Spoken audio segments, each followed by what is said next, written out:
Vishwamitri project પાછળ કરોડો રૂપિયાનો ખર્ચ કરવામાં આવી રહ્યો છે, ત્યારે પાલિકાના સુએજ ટ્રીટમેન્ટ પ્લાન્ટમાંથી ટ્રીટ થયા વિનાનું પાણી છોડવામાં આવી રહ્યું હોવાનું કૌભાંડ સપાટી પર આવ્યું છે। ભાજપના જ કાઉન્સિલરે અટલાદરા સુએજ ટ્રીટમેન્ટ પ્લાન્ટ પાછળ 1 કિલોમીટર સુધી જઈ રોજનું 5 કરોડ લીટર પાણી સીધું છોડાઈ રહ્યું હોવાના આક્ષેપ કર્યા છે। વિશ્વામિત્રી નદીને ઊંડી અને પહોળી કરવા સાથે તેની સફાઈ માટે કરોડોનો ખર્ચ કરવામાં આવશે। બીજી તરફ ખુદ પાલિકા દ્વારા જ નદીમાં ગટરના પાણી સીધા છોડવામાં આવી રહ્યા હોવાનું સપાટી પર આવતા તંત્ર દોડતું થયું છે। વોર્ડ 15ના ભાજપના councillor Ashish Joshi Atladara sewage treatment પાછળ આવેલા ઝાડી ઝાખરામાં 1 કિલોમીટર સુધી જઈ ટ્રીટ થયા વિના ગટરનું પાણી સીધું વિશ્વામિત્રી નદીમાં છોડવામાં આવી રહ્યા હોવાનો પર્દાફાશ કર્યો હતો। તેમણે જણાવ્યું હતું કે એક તરફ વિશ્વામિત્રી પ્રોજેક્ટ ચાલી રહ્યું છે તો બીજી તરફ ખુદ પાલિકાના સુવેજ ટ્રીટમેન્ટ પ્લાન્ટમાંથી ગટરના પાણી સીધા છોડવામાં આવી રહ્યા છે। ગયા મહિને મેં ગાજરાવાડી પમ્પિંગ સ્ટેશનમાંથી છોડાતું અનટ્રીટેડ વોટર જેનું સ્પોટ શોધ્યું હતું। ત્યારબાદ આવું ક્યાં છે શહેરમાં વિશ્વામિત્રી નદીમાં પણ અટલાદરા એસટીપી માંથી રોજે 50 થી 60 mld અનટ્રીટેડ વોટર 24 કલાક વિશ્વામિત્રી નદીમાં છોડાઈ રહ્યું છે તેવું મારા ધ્યાનમાં આવ્યું હતું। અઠવાડિયાની મહેનત બાદ એક્ઝેક્ટ લોકેશન મળતા આજે અમારા દ્વારા ત્યાં વિઝિટ કરવામાં આવી। ખૂબ જંગલ કોતર અને ઝાડી ઝાંખરા છે નદીના કોતરના એરિયામાંથી આ લાઈન ગુપ્ત રીતે જેમ નાખીને છોડી દેવાતું હોય પાણી એ રીતે નાખવામાં આવી છે। અનટ્રીટેડ વોટર બહુ જ ખરાબ પરિસ્થિતિથી આખી વિશ્વામિત્રી નદી ત્યાંથી કહેવાય કે આખું પ્રદૂષણ ત્યાંથી જ વધારે પડતું અંદર ઉમેરવામાં આવે છે। જળચર પ્રાણીઓને પણ તકલીફ।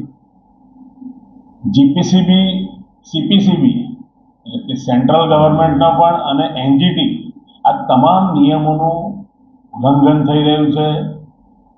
તંત્રને જરાક પણ એની ડર ના હોય એ પ્રમાણે બિંદાસ રીતે આ વિશ્વામિત્રી નદીમાં આ પાણી છોડાઈ રહ્યું છે।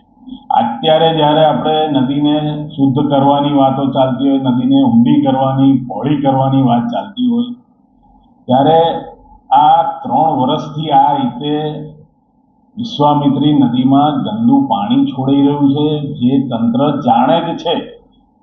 હું નથી માનતો કે ડિપાર્ટમેન્ટના લોકોને ખબર નહીં હોય કે આપણે અહીંયાથી અનટ્રીટેડ વોટર છોડીએ છીએ। બાજુમાં પાપ છુપાવવા બીજા એક પ્લાન્ટ પણ નવો નાખવામાં આવ્યો છે, એમાં ટ્રીટેડ વોટર છોડીએ છીએ એવી રીતે બતાવવામાં આવે છે, પણ જે આ પ્લાન્ટ છે એની બાજુનો એ 45 mld નો વર્ષો જૂનો પ્લાન્ટ છે ને એ પણ આ જ રીતે કાર્યરત છે। હવે સવાલ એ છે કે વર્ષે અને દર મહિને જે O&Mના રૂપિયા ચૂકવવામાં આવે છે આ પ્લાન્ટના અટલાદરા પ્લાન્ટમાંથી જે પાણી ટ્રીટ કરીને છોડવાનું હોય ને અને જેનો O&Mનો ઇજારો છે જે રૂપિયાની ચૂકવણી થઈ રહી છે એ કયા આધારે થઈ રહી છે એ પણ ખૂબ મોટો તપાસ માંગી લેતો એવો વિષય। અટલાદરા ખાતે 3 સુએજ ટ્રીટમેન્ટ પ્લાન્ટ આવેલા છે, એમાં 2 43 mld 43 mld ના અને એક નવીન 84 mld ના એમ કરીને 3 સુએજ ટ્રીટમેન્ટ પ્લાન્ટ આવ્યા છે। એમાં જે 2 43 mld ના પ્લાન્ટ છે એમાં 43 mld કેપેસિટીમાં બંને પ્લાન્ટમાં પાણી લેવામાં આવી રહ્યું છે। 84 mld નો જે પ્લાન્ટ છે એમાં પણ અરાઉન્ડ 65 to 70 mld જેટલું પાણી હાલમાં લેવામાં આવી રહ્યું છે અને એને ટ્રીટ કરી અને ત્રણેય પ્લાન્ટના પાણી ટ્રીટમેન્ટ થયા પછી એક ચેમ્બરમાં મારફતે નદીમાં જઈ રહ્યા છે હાલમાં।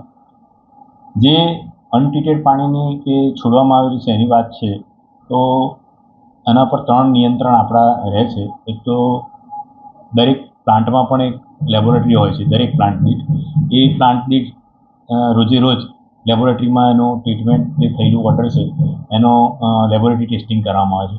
એની ઉપર થર્ડ પાર્ટી તરીકે એક આપણી કોર્પોરેશનની લેબ છે PHL, જે પણ સમયાંતરે એમાંથી પાણી સડનલી ચેક કરવામાં આવે છે અને એનું પણ આપણી લેબોરેટરીમાં કોર્પોરેશનની લેબોરેટરીમાં ટ્રીટમેન્ટ થયેલું છે કે નહીં, વોટર ધારાધોરણ મુજબના પેરામીટર જે છે જળવાઈ રહે છે કે નહીં એની પણ ચકાસણી કરવામાં આવે છે। અને થર્ડ છે જીપીસીબી, એ પણ પિરિયોડિકલી ત્યાં ગમે ત્યારે એન્ટ્રી મારી અને ત્યાંથી ચેક કરતું હોય છે વોટર, અને એનું પણ એ લોકો પેરામીટર ગુણવત્તા મુજબ થઈ રહ્યા છે કે નહીં કરતું હોય છે. એ બધામાં અત્યાર સુધી અમારી પાસે રિપોર્ટ છે કે એ બધા પ્રમાણે, અને અમારું પણ જે PHLના પણ લેબોરેટરી પ્રમાણે ત્યાં જે વોટર જે ટ્રીટમેન્ટ થઈને નીકળે છે એ ડિઝાઇન પેરામીટર જે BOD, COD, pH, TSS છે એ પેરામીટર મુજબ જ હાલમાં નીકળી રહ્યું છે. એટલે અનટ્રીટેડ પાણીનો જો એવું કંઈક છોડી દેવાવાળું વાત હોય તો હાલમાં પણ અમને જેવા ન્યૂઝ મળ્યા છે એવા તાત્કાલિક હમણાં સેમ્પલ કલેક્ટ કરાયા છે. એ કંઈક રિઝલ્ટ હશે તો ધ્યાનમાં આવશે, પણ જ્યાં સુધી અમારું માનવું છે ત્યાં સુધી એવું અનટ્રીટેડ વોટર ત્યાં છોડવામાં આવતું નથી. હાલમાં વિશ્વામિત્રી નદીમાં પણ કામગીરી ચાલી રહેલ છે. અનટ્રીટેડ વોટર હોય ત્યાં પણ દુર્ગંધ મારી શકે, પણ એવું હજુ સુધી કોઈ ત્યાં કામ કરતા કે અમે જ્યારે વિઝિટ કરી તો એવી કોઈ કમ્પ્લેન અમને આવી નથી.